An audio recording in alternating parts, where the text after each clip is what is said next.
Hey, this is Matt from InvestiQuant. Today is Wednesday, June 17th, 2020.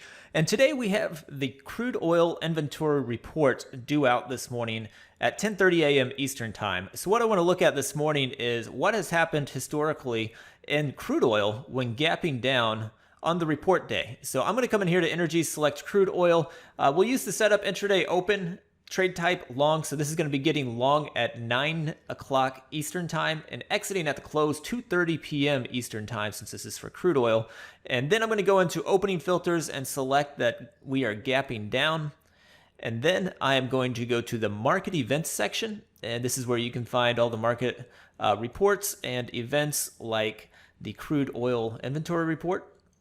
Add that to the test here, and lastly, I'm just going to put it under a 200-day moving average to be in a somewhat like environment. So let me hit under the 200 there in the indicators and hit view results.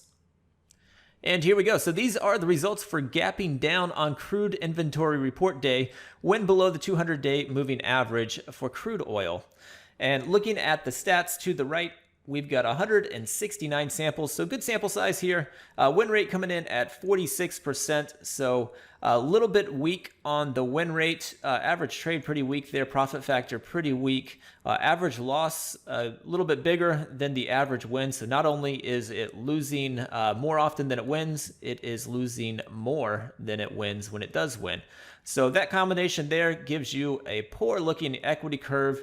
Eyeballing this equity curve, though, you can see it kind of has flattened out here recently. So what used to be very weak here until 2016 has kind of flattened out a little bit. So maybe not quite as weak here recently as what it used to be. But overall, historically, looking back to 2007, which is where this data is going back to, it looks like we have a little bit of a weak bias here when gapping down on the crude inventory report.